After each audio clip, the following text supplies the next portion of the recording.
Imagine a vibrant discussion between people that includes both openness and critical thought in the pursuit of truth. The Purchasing Truth podcast is an experience, a journey, an exploration of the impact that negative messages in politics and the media have on our families, community, society, and nation. Join your hosts, Bill Stierle and Tom Hazard, to discover new concepts and language strategies that will reveal effective ways of establishing truth. This podcast series will tackle current events, leadership challenges, healthcare confusion, integrity in business, and many other areas that affect us all. Gain clarity and understanding of the various truth perspectives. Welcome to Purchasing Truth.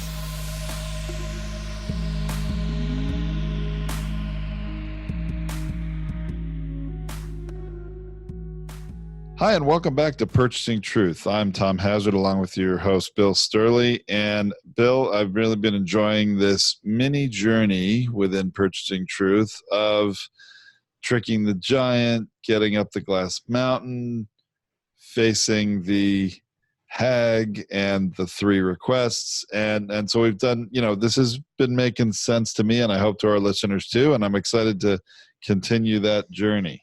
Yeah, Tom, thanks a lot. Because one of the things that I like to start off with when I look at truth is is not as straight as people think it is, because beliefs create truth. And at one time, there was a belief, although that the world was flat. And then there was a proof that it was not flat. And then there's the belief by certain people in the Flat Earth Society that it's still flat. See, the problem is that it has to do with our perception and our perspective. As one of the Flat Earth people will say, I will only believe it when I go in a rocket ship and see the Earth from outer space by myself. I was going like, well, why are we wasting time talking about that? If the level of evidence can go to a place, and if you want to hold the level of evidence, I guess you'll just, live your life that way, as many people do as they live their lives with limiting beliefs and they get it through. The main thing, Tom, it has to do with what the brain and the human body needs to do to create certainty with itself. That's what a belief is for. I want to create certainty and protection. Certainty, this is the way the world is. Protection, I don't have to question it anymore because this is the way the world is. So even though it's funny to watch either Trump supporters or conservative reporters or really liberal supporters with the different ideas, or conspiracy theory people, or these different folks, all they're doing is they're trying to grasp for some form of certainty about their world. That's illuminating, isn't it? Yeah, it's a really good way to think about it. And if a candidate, whether it's Joe Biden or Elizabeth Warren or Bernie Sanders, Kamala Harris, that are still kind of in the digits that they're in right now, their challenge is going to be, how do they create certainty for their listeners? So what winds up happening is every time that they're being interviewed, they've got to come with a form of certainty. You know what? I'm going to make America great again. That is a form of certainty. I have no plans to do it, and I have no idea how to get there, but I have certainty that under my presidency, America will be great again. Or I'm going to build the wall. I have certainty I'm going to build the wall. In fact, the wall is being built right now. In fact, there's been several hundred miles already being built. Meanwhile, it's not in alignment with, but it does speak to certainty. He speaks what's on my mind is, I just need somebody to simplify this government thing for me. I don't want to look at the complexity of, well, it takes $1 million per mile to rebuild a highway infrastructure. I don't want to think about how big that is, $1 million to build 1 mile. Right. I just want to go faster. I just want to, they don't want to think in a complex way, and therefore they're advocating it. And when government gets in trouble is that they advocate decision making to people that don't make decisions. And just look at Brexit. The whole problem with Brexit is that you don't allow people to vote on something they know nothing about. You don't. And it was the worst gamble that Cameron ever made. Is they're just going to vote it down and it's going to shut the conservatives up. Uh-oh. Oops. Nope. That's not what happened. Right, right. Yeah, now they're facing a crisis as they're on the threshold of Brexit. They are. Yeah. And are they going to do a hard wall? No, we're not doing a hard wall. We're not doing a hard wall. It's so funny. It's the worst thing Northern Ireland can do is go into, we're building a hard wall again. Oh my God. They just spent years, decades, and the bloodshed over a damn wall.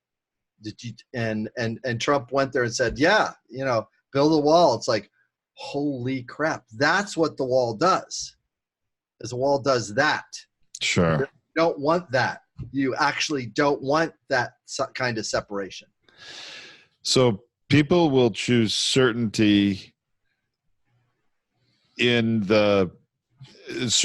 over the details of truth and explanation, and so the fact checkers are doomed, aren't they? Yeah, the fact checkers are doomed unless it's framed in a way that's in alignment with the belief structure that they're holding.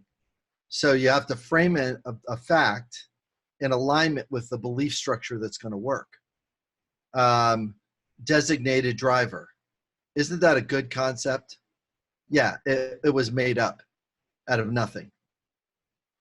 And then they had the TV writers put it into every show in order to people to start using it as a term.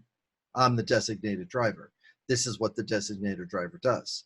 This is the role. It was on Friends like a dozen times at least. Designated driver. That term never existed before somebody came up with the term.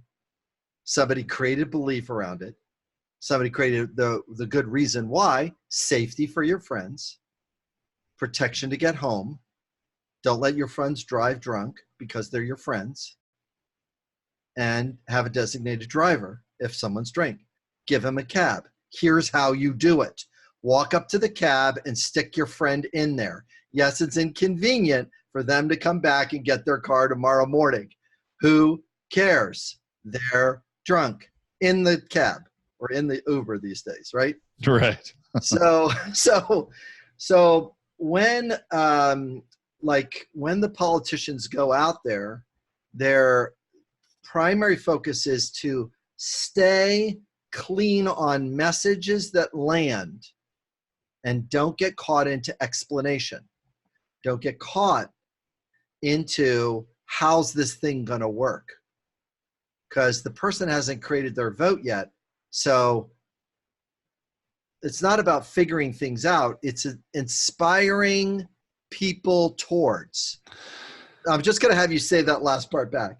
Inspiring people towards. I'm glad you asked me to do that because I felt that was important. Inspiring people towards. And the reality is you don't want people to think too much, do you? You don't want them to think into the weeds, get into the details. No, they can't. They can't think too much. All the thing is it's about inspiration. And this is where President Trump is correct. The ratings will drop. That's correct. The ratings do drop because they're complex issues. Talk about complex issues, the rating drops. Who wants to watch a educational film about something when you're not interested in the educational film?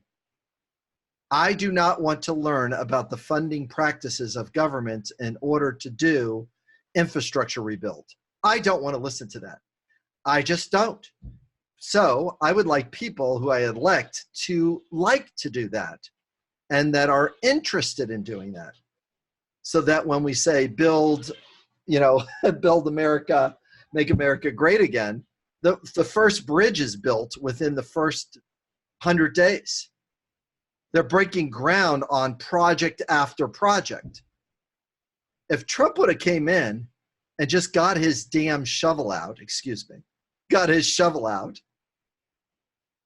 and just showed up at different bridges that were being rebuilt, he'd be reelected with no problem at all. Yes, the belief would be there's certainty there that he is doing something to make it great and to keep the bridge from falling down. I said I was going to do infrastructure. Here's my picture in front of 17 different bridges that have been built over my 4 years of presidency. If he would have done that in the face of all the other scandals and the crappy stuff that he did do, he would, I would give him a pass. I go like, okay, so you slept, slept with this person. What I'm saying, he's give him a pass. It's like, he's got a bad side to him and he's got a good side, but look at this good side. So we got a junky side and we got a good thing. It's like, well, that's what happened with Bill Clinton, right? It's the same. It's really not a whole lot different in reality. No. Yeah. Okay. So how are we tying this into our drummer who is at the top of the glass mountain and with the hag? I'm still very interested to do that. So glad you asked that question. Right. So all this preamble is in our last episode is that the poor drummer was given an impossible task of emptying a lake and sorting the fish. I remember that. And he was stuck because as he was emptying the lake, there's no way he was going to empty the lake, let alone with a thimble. And it wasn't until he gave up and became vulnerable. It wasn't until he went into the visionary or the dream state of sleeping. And the woman that came out and fed him and gave him something to drink was a part of that. She said, these things can be done easily. Put your head in my lap, take a nap. In other words, think about this thing, imagine and vision it being done. And watch what happens. So he goes to sleep and she turns her ring, fish out, and they all jump up in line, water out, and it does that. That's all, whether it's President Trump or any of the candidates doing, is set the vision. Set the vision. Now, there's always going to be somebody that's going to pick on the vision. So the Republicans said no to Obamacare, stalled him for a year. He had the votes. Within 100 days, he could have passed Obamacare. 100 days. He had the votes. He had the votes. They had the plan. They're ready to go. Pass the damn thing. Pass it. Right. That's not what they did. They allowed the Republicans to talk them into the weeds. Well, how about this? Well, how are we going to handle this? How this? Because they wanted it to be inclusive. They wanted the whole country to be involved in it.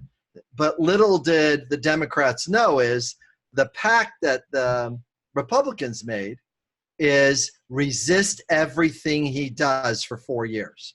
That was the pact that they made. And then once they discovered it, a year in, because the Democrats sometimes are a little slow on this one. It's like they're being obstructionists. You may want to not listen to them, and you got to figure out a way around this because they're just obstructing it.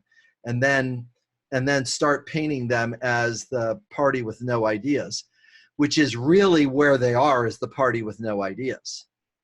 There's a party called the Republican Party that doesn't have any new ideas. There's no new ideas over there, like zero.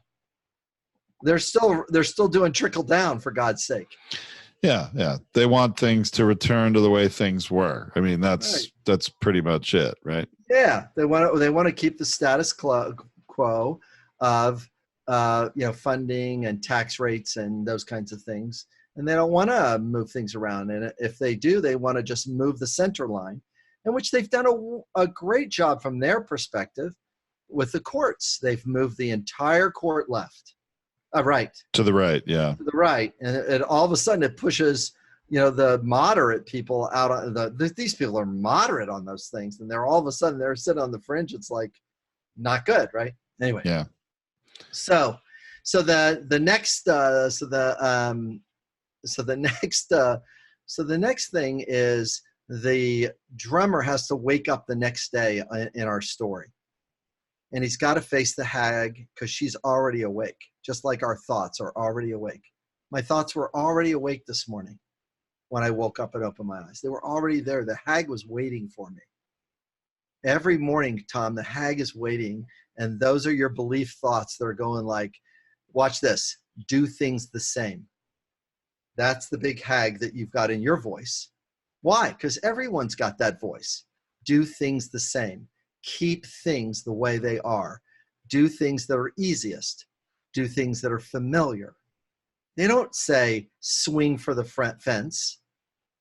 The hag doesn't say that unless you're in Richard Branson's brain. Richard Branson says, hey, I think I want to make an airline out of nothing. I got some money. I'm going to make an airline. what the hell? Oh, no, I want to fly people to space. Virgin Galactica. I want to, whatever. I'm going to fly people to space. I'm going to make some money at it. It's like, okay, that's visionary thinking. So Richard Branson and many, many visionaries have the ability to set that thing and to move that thing forward. And they know what it's like to rest, drink, eat, wake up the next day, and set the new vision. That's what they do, is set the new vision. So with all that in mind, the biggest challenge then is which candidate is going to set the vision. With the hag, the next day, the drummer wakes up, the hag's out there by the forest, has a bunch of tools, and says, chop down this forest. Can you imagine doing things over and over again, chopping the same forest that you are fruitlessly doing things with, Tom? No, that's the path to insanity. It is, but guess what? He started doing it. He started chopping it down. He took the axe and he started doing it. But guess what? He discovered that the tools that the hag gave him were very cheaply made. They were made out of tin. They weren't very sharp. So he cut down one tree, and then the thing was dull, so he tried to cut the second tree. By the time he got the fourth tree, the axe was broken. So then he took the saw, and then he tried to cut that with the saw, and the saw broke, after a few trees. And all of his tools started to break. Tom, have you ever in your business done things and go like, this system has to be fixed. It's so broken. I can't make this thing work anymore because it's so broken. Oh, of course. And you move on. You got to find another tool.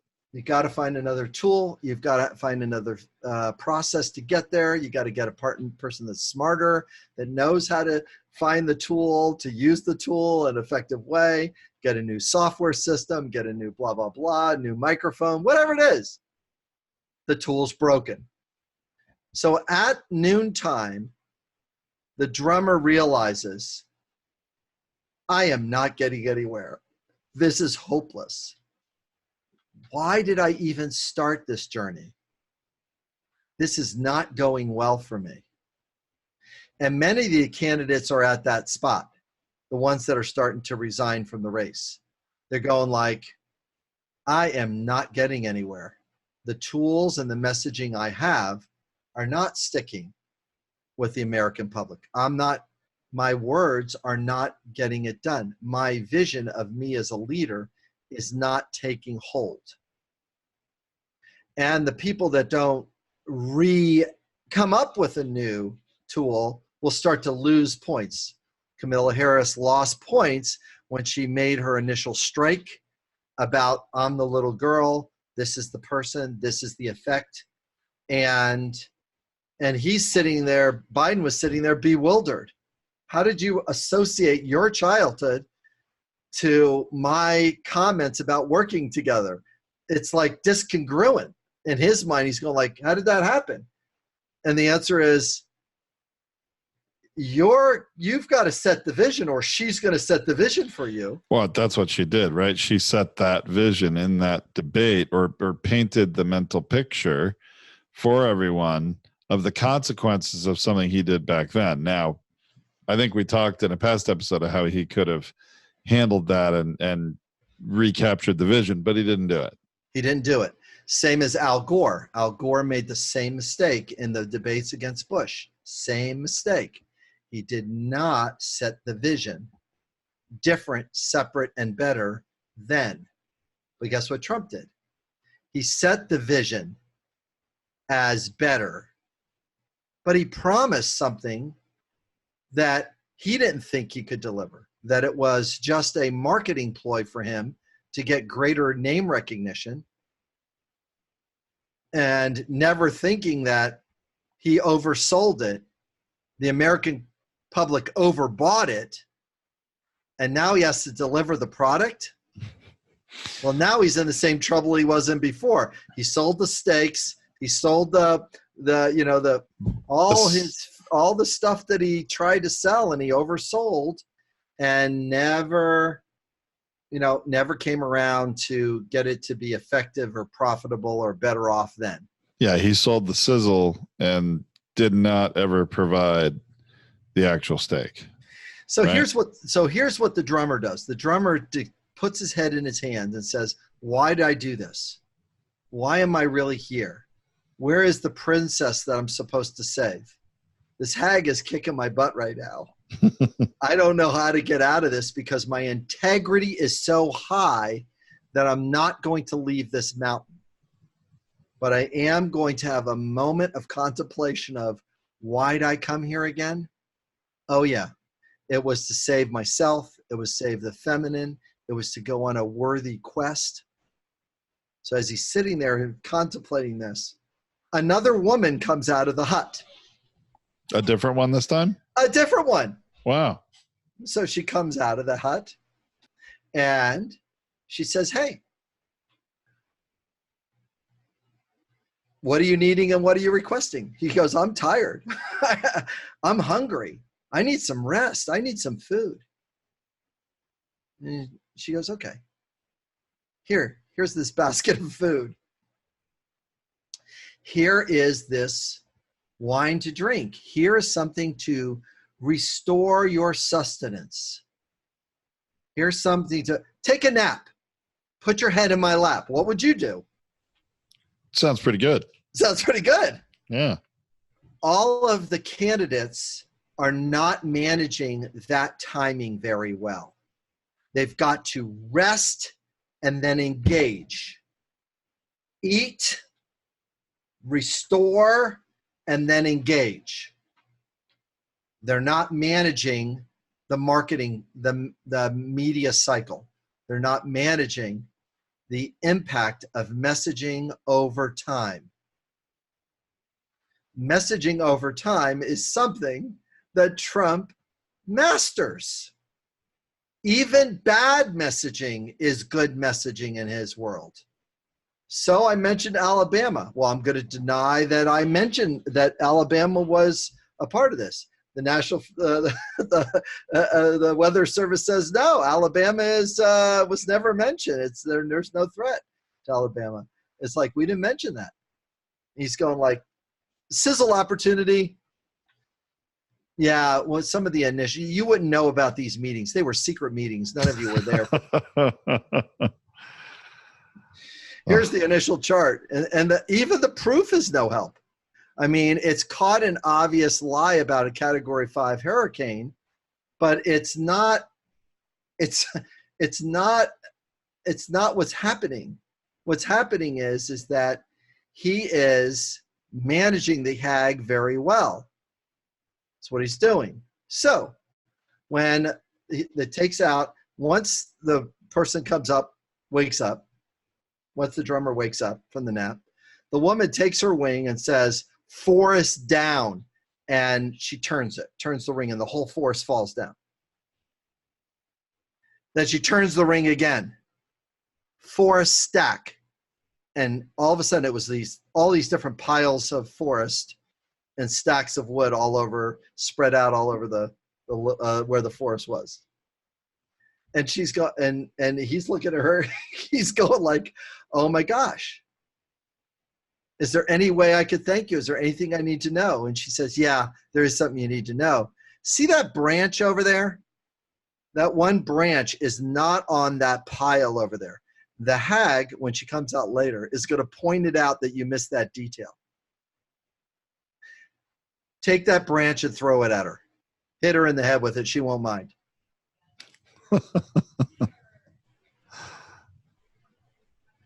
So when the hag comes out, the hag says, oh, I told you this was easy. I told you that was something you could do. Rarely people get to this point. In other words, they get off the glass mountain. Bill de Blasio is going to get off the glass mountain soon. You know, he said it, I'm not able to make any movement. No kidding, dude. Your message and your vision, you're not managing what you need to manage. You're not tricking the giant, clearly. You're not adding anything. You're just running it on, I'm a mayor. I got personality. You know, whatever. I'm from New York. People love me here. They voted me in. Saying. Okay. So you got to throw. So the hag comes out. She says, you missed a branch over there. So he walks over, grabs the branch, throws it at her. It wings on it, just skims the top of her head. She looks at him, because she's got that one big eye staring at him, one eye that's kind of set back in, and she's just looking at him. She looks at him and just turns around and goes back into the hut. Well, that night was spent in a night with a woman that didn't mind getting her head hit with a branch. Now, all of us, men and women and people that are in relationships, knows what it's like to go to bed with somebody that's mad at us. Yeah, that's not fun. No, it is not fun, because there's a hag energy that's swirling that you didn't clear up before you went to bed. And I'm just going to say, I would never use that term. I think that would be a lose-lose proposition. Lose-lose proposition. It doesn't matter any kind of, you're acting looks like a hag. Yeah, that's going to help a lot. Okay. Really. Well, let's move past that. As fun as that was. As fun as that was. So now all of a sudden he sleeps there, and then he wakes up for the next day, and there she's already awake. She's out standing by those stacks of wood. And he comes over to her and she says, well, I have your third task for you. And it's an easier task. This one might even be the easiest one of them all. He goes, see all this wood from an old growth forest? See all this wood here? I want it in one pile, and I want you to stack it in such a way that I can burn it all at once. That's what the hag would like. Okay. So she goes, I think it's going to be easy, but I'll see you at sunset. Got one day to do it. So all of a sudden he starts moving it around and starts stacking it, and then it starts falling down, and he tries to pile it this way, but it falls down again. And he's realizing, oh my gosh, there's no way I'm going to get all of this wood into one pile. So about noontime, he falls into the same vulnerability, the same despair, and the same helplessness about doing something big. Many of the candidates are struggling regarding healthcare because of that. They're trying to stack the pile too soon. That's what they're going to do. They're trying to stack it. They're going, stack the pile. And the seasoned politicians are going like, no, just let's move some of the pile around a little bit in order to get past this election, because the other guy's going to promise that he's going to stack the pile, but he can't stack the pile. Now, that's one of the things that Trump actually does really great, is promise the impossible. Sure. I think we all have seen that. He promises things that don't have a practicality to it, that don't have a reality to it, that is not in alignment with the financial security or best interests of the nation, because he doesn't necessarily know how to work hard at the beginning. He just promises, oh, I'll get it done, with no vision. So he never takes his nap in the lap of a beautiful woman. He's always going to bed with a different form of hag every night. And then all he's got to do is go charm somebody else, and then, you see what I mean? So he's stuck with not really having that strength of relationship building, other than the sizzle to steak and the smell of something being tasty, and it's just not. Okay, so all of a sudden he's working there, and he puts his hand in his head. He's helpless. It's lunchtime. He's hungry. He needs rest. He needs food. He needs something to drink. And as soon as he's sitting there going like, why did I come on this journey? The initial woman that he met at the beginning of this story comes out of the hut. This is the princess he was looking for. The other two were her sisters that came out, because they, at the beginning of the story, all three of them were being trapped by the hag. All three of them were being trapped there. But now he's meeting the woman that he had met at the beginning of our story. Okay. And she says to him, listen, do you need anything right now from me? Maybe I can help you. He goes, this is impossible. I've been trying to get up here to find you. I've been dealing with the hag. She goes, I told you it was going to be difficult, but just to see you here, it's just been really wonderful. She goes, gosh, he goes, great. So he gets some connection and some reassurance right there. But he also says, I'm really hungry and I need something to drink, and I'm really thirsty, and I'm tired right now. I've been working my butt on it, but look how far I got, but I haven't been able to get it across the line, finished. She says, here's some food. Here's something to drink. Put your head in my lap, take a nap. These things can be done easier than you think. So what would you do? I think I'm taking the nap. I think I'm eating the food. I agree with that. Again, the candidates, when they're doing an interview, they need to space their communication. They need to space and give people a chance to rest. Don't try to fit every word into an interview, but make the words that you say count. Marianne Williamson makes mistakes. She makes this mistake all the time. She puts too many words and does not give the listener a chance to rest. So what happens is her message does not fully stick. It becomes interesting, but not believable. Because you've got to get the limbic part of the person's brain to hold on to it as a certainty, not to keep it up in the front part of the brain as an idea. It's an idea. Why do we, as the United States, not have a Department of Peace when we have a Department of Defense? Why do we not have that? People will say, well, it's the State Department. That's not a Department of Peace. That is a device of communication. That's not a department that advocates peace versus advocates where the defense spending is going to go. Because if we're spending on peace, we're employing a lot of people as emissaries. We're enrolling people into why our democratic voices all count and work. Do we want to change the world and have more people do this model versus a communist model or a China model or an authoritarian model? The answer is, well, yeah, if you get the right giant to carry you, yeah, you want that giant to carry it. How are you going to do that? Well, is that message going to stick at Department of Peace? Not unless you give people a chance to believe it and to see it as true and spell it out a little more clearly the way I just did it.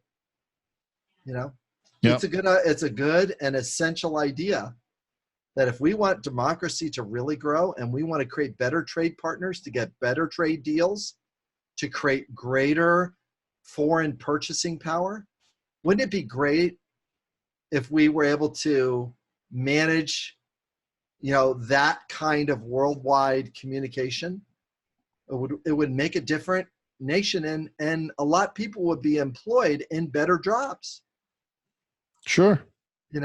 Anyway, so this woman, then when the guy wakes up from his nap, she turns a ring and she says, forest stack, and the forest stacks into the perfect pile. And then she says, forest ignite, and the thing starts to burn. Because as the sun is setting, she goes back into the hut. As the sun is setting, the hag comes out. And as she comes out, there's the fire that's burning.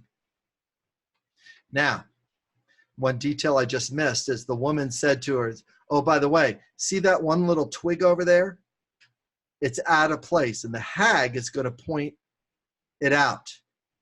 Whatever she says to do, you do exactly what she says to do with that twig. Oh, that's different. It's different. He's not going to throw it at her. He's going to do exactly what that person said to do. The hag says to do. So the hag comes out. Oh my gosh, you did this. You've completed this task. This is exactly what the old woman, the bones of my old body wants, is to be warmed by this forest. It is wonderful. But I noticed that you missed one of those twigs over there. That twig, I want you now to go pick it up and grab it in your hand and walk it directly into the center of that fire. Whoa. He reaches down. He does it. He grabs the twig. He walks right into the fire. And he stands in the fire. Somehow that twig was protecting him, but he was standing in the middle of that fire. And he stood there for a little bit and says, you know what? I feel okay right now. I think I'm coming back out. And he came right back out of the fire, took the twig, threw the twig on the ground. And the twig turned into the princess. Ah. So it wasn't the other girls who he had a nap with. No, it was the one that he set out the journey for. Uh-huh. Now she looks at him. She says, I think I've had enough about this hag. Would you be willing to throw her in the middle of the fire? He says, yeah, I'll be glad to do that. Picks the hag up, takes the hag over his head and throws her into the fire. And she burns up into the fire. Okay. Now they've got to get off of this thing, because this is where this story, kind of moves it in its next movement of things. He looks at her and he says, I think we've had enough of this place. And she says, yes, we have. Well, she says, we could go back to my parents' house. They're wealthy king and queen, and we could live there. Or what I think would be better is for us to go back to your place with your parents. And he says, yes, I think that would be better also. He says, I have this magic house. I have this magic saddle that'll take us anywhere we want. All we have to do is think about this. And she says, I have this magic ring, and they'll put us right at any spot, location that you choose and desire. Because I'm going with you. So she turns the ring, and she turns the ring once and turns the ring twice, and all of a sudden they are immediately missed one detail. She goes, before we go, the hag has many treasures here. And because you have defeated the hag, you're entitled to those treasures. He goes, really? She goes, yes. So they went into the hut, and there was this big bag of precious gems and metals that the hag had been collecting, probably from all her other victims, by the way. So so all of a sudden now he's got this bag of wealth. Yeah. She turns the ring twice. They're transported to the outside of the drummer's city. And we're going to leave the drummer there and leave the woman there, because that's going to be the next episode, is because this is what all the candidates are going to face, is when the real money shows up from the donors, they have to deal with the 3 tasks of the hag. The ones that are dropping out at the 1% are not doing the hag very well. In fact, many of them aren't even getting to the top of the glass mountain. They're trying to climb it and just getting scraped and stuff. So many ways to think about this. So are we saying the donors are like the hag in general? The donors have some hag energy to them, because they'll say, hey, I'm going to donate something. Yeah, there's nothing I'm expected back from this, but these policies and these judges, I will. You know. So there is a hag deal with the donors, and there is a relationship between the wealth and the donors also. And when the hag gets to spend the money the way the hag wants to, that's called Citizens United. That's what that is. That's just the hag spending its own money. It's not built without relationship to the country or relationship to the voters. That's what happened with Citizens United. It was a hag experience of giving the people, the hag, in charge of the way money's spent in politics, and that's got to change. So, wow, little 50. This is you would never thought, Tom, that such a mythic tale would have such a relevant present day impact on our political discourse, but this is what's happening right now. It's quite a journey we're going on, and I know there's another part of it coming up in our next episode, which is great. One of the things that I wonder, and if I can pull this into something that is happening right now, or as we're recording this, yes, is that you have all these candidates competing, all these different drummers trying to drum and yes, trick the giant and get where they need to go, get to the top. And I see Joe Biden, who is the front runner still. yes, And he seems to have gotten at least up the glass mountain rather easily without having to do a whole lot of work, because he's seen as, he's the presumptive front runner, right? And he is the beneficiary of, I guess, belief by a lot of the population. That's it right there. He's in the belief position right now. Yeah. And so the percentages in his direction are in the belief part of it. The problems that the other candidates are going to have is the believability that they can get their plans done. And Elizabeth's smartness is going to get in her way. She's almost too smart, and she's got to she has to stay on vision rather than on smartness, and she's going to do better.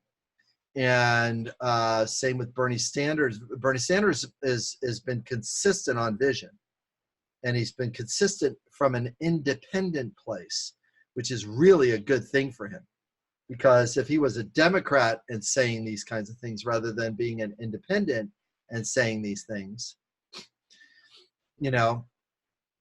and he's seeing the problems from the money. He sees the problems. He sees them. And so does Elizabeth and some of the other ones definitely see the problem.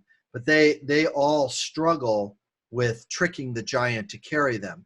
The media giant is exhausted about carrying Trump. They're exhausted. They'll take any way not to carry him anymore.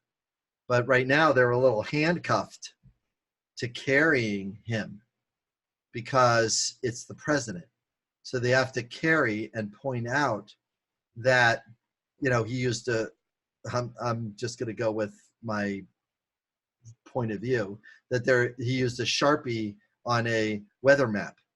It's like, oh my gosh. It's like, now whether he did it or it's just to make his statement true versus having the vulnerability of overstating him. See, he overstated, and he doesn't know, as a human being, doesn't know how to admit to a mistake. He doesn't. No, because that to him is weak. Yeah, he sees it as weak, but and he has a lot of evidence that there's some weakness to admitting mistakes. But at the same time, when you have enough money, you can make enough mistakes to keep making mistakes and just throw money to clean it up. Well, just throw money in to clean it up. Well, I'll just deal with this. Well, I'll just do that. And meanwhile, there's some really, really difficult things that are coming his way that regrettably he'll never know about, but his kids and grandkids will. Yeah. They'll observe that you don't want to mess with the giant, because the giant will eventually eat you. And that's what media is starting to do right now, is just eat him alive. Well, and what I wonder, and it's going to be really interesting to go on this journey for the next year and a couple months, that we're going to be on talking about these things and Monday morning quarterbacking them and all this, to see if the beliefs out there about Joe Biden are enough to really carry him the distance, or in spite of what are inevitably going to be more missteps and gaffes, and if he doesn't get caught in explanation again, right, or consistently. What about somebody, it's interesting, as we've been seeing the polls move in the last month.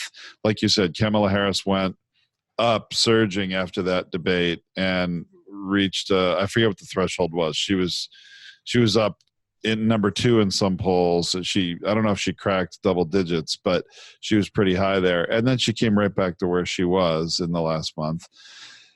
And you've seen some people couldn't crack the 1% threshold, and that was one of the tests to see who could get on the next debate stage. So finally, the next debate going to be only 10 of them, and on one night, finally. We're not going to have 2 nights of debates, right? Right. And I see Pete Buttigieg like steady Eddie, same percentage, not really moved a whole lot, not really stepped on any landmines, but he hasn't had that breakout moment. I mean, you just wonder, is anybody going to be able to,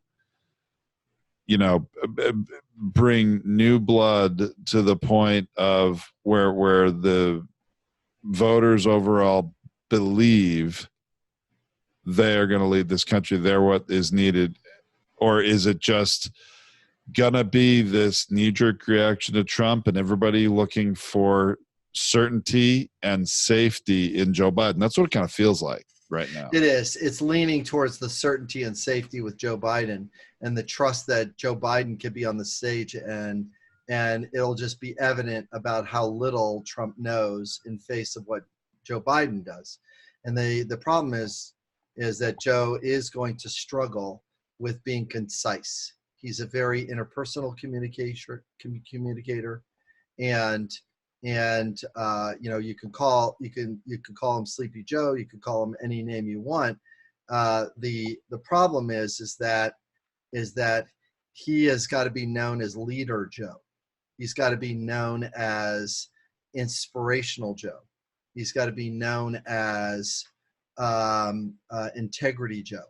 And he can run on all of those words that I just mentioned and craft messages. And, if he's listening, there are some very specific messages that I would recommend. As for all the candidates can can take what they would like to stand for and craft them into messages that are going to communicate the level of connection that the voter needs to hear, and creates that next level of buy-in. And that buy-in is so significant, because if you're not dealing with the hag and the giants, it will tend not to go so well. So that's a big part of it. And we could take a look at that next episode about, once they get down, they've got to remember the core story that brought them there, because that's going to be this next part of the story has to do with forgetfulness. I forgot what Kamala Harris said. I forgot what Joe Biden said. I forgot what President Trump said. See, people that heard the grab the genitals thing, Right. there's already 20 things that are worse than that. So they forgot. They can't even remember the story. It's like all they're doing is remembering the faint vision of him being inspirational. Same with Reagan. What did Reagan do that Clinton had to do to clean up the economy coming back off of Reagan? Just saying. I mean, what did Barack Obama had to do to clean up the economy after President Bush? I mean, is it the Democrats have to keep cleaning up the mess that the Republicans make, inside the environment, and by not creating the level playing field that America stands for. This is the level playing field. Listen, no tax, we will not tax you below $10 million. Great. That's Elizabeth Warren. But after $10 million, we need to tax the crap out of you, because we got to get stuff done over here, because you guys aren't going to do it. And you know what? That's the way this country works, is that you made your money and you figured out how to use the system to make it. And you're sitting with the first $10 million a year on positive income. Guess what? The rest of it, we need it for the nation. We're going to lift other people out of poverty. We're going to lift other people out and give them and restore the middle class, so we really can do some things that we need to do for our country. Rebuild America from the inside out. See, all of a sudden you go like, wow, Bill, how did you get to be so political? Well, I'm centering my message here inside myself, versus saying, here's what I'm going to promise to do. No, not promising. I'm just going to set the vision. I was going to say, it's all about the vision and how that's communicated, and compassion and empathy doesn't hurt either. Just saying. Right. Compassion and empathy during the process is the thing that actually gets, the hag has a little bit of compassion and empathy for, hey, these are small tasks. It's like, really? Like, where's the small task?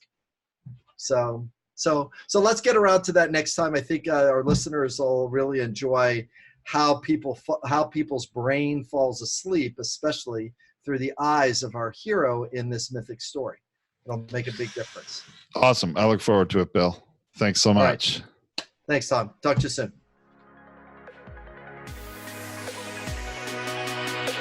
Thank you for listening to this Purchasing Truth podcast. We trust that you have enjoyed this engaging and thought-provoking conversation. Our hope is that you've received value, found clarity, and broadened your truth perspective in this episode. If you did, leave us a review or visit our website, purchasingtruth.com. Join us again for another informative and content-rich discussion here at the Purchasing Truth podcast. Don't just accept whatever information comes your way. Join the discussion. Discover your own voice. Purchase your own truth.